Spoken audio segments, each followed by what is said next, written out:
Kled. The Cantankerous Cavalier.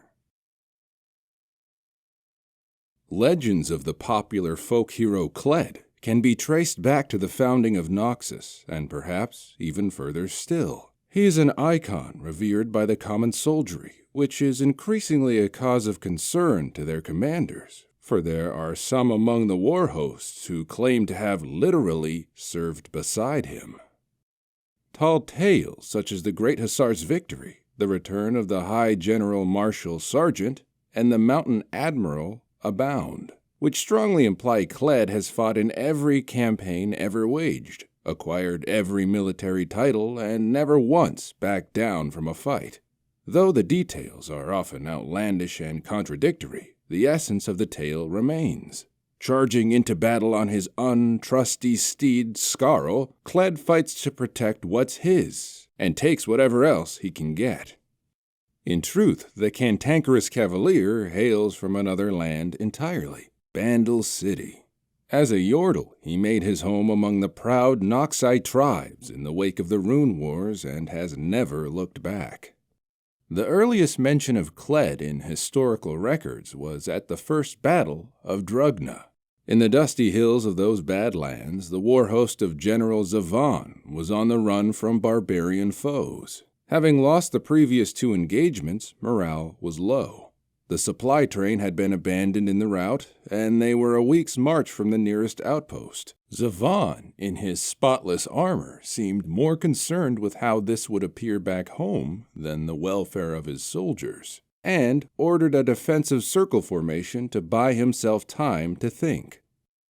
Then, as the morning sun rose, the lone figure of Kled appeared on the hilltop, mounted upon a desert Dracolops. This warrior's weapon was rusted, his armor worn, his clothes tattered, but contempt and anger burned in his one good eye. He bellowed an ultimatum to the barbarian horde, demanding that they leave his lands or be destroyed. However, he did not wait for any response, spurring his steed and screaming the charge. Desperate, starving, and furious with their general, the Noxian war host's anger ignited at the sight of this act of bravado. They rushed after Kled as he tore into the enemy. What followed was one of the bloodiest melees ever fought on the northern steppes. The initial momentum of the counterattack was crushed beneath a hail of barbarian arrows from the higher ground. But Kled fought on even after he was thrown from his saddle and his Dracolops fled. He always seemed to be at the heart of the battle, chopping down foes, kicking out teeth, and biting faces. The bodies piled up around him, and his clothes were soaked with blood. He screamed louder challenges and cruder insults. Clearly, this great warrior was willing to die before ever backing down. Cowardice can be infectious, but so too can courage. Where the Noxians might have given up and fled for their lives, instead they were inspired to make one last stand.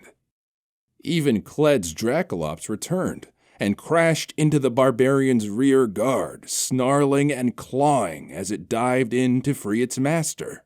With his mount again beneath him, Kled became a veritable whirlwind of death, and it was the barbarians who broke and ran.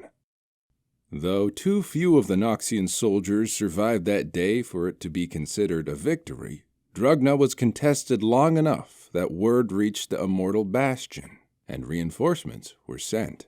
The war ground on for at least another decade, until the barbarian leaders sued for peace. Their strength was added to Noxus, and Drugna became a foothold for continued campaigns across Dalamore and the north for many centuries to come. The body of General Zavan and his fine armor was never found.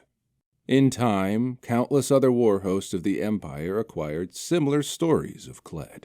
It has long been said that he rides wherever Noxians march, claiming the spoils of war for himself. Indeed, in their wake, good-humored signs can be found proclaiming each new territory property of Kled.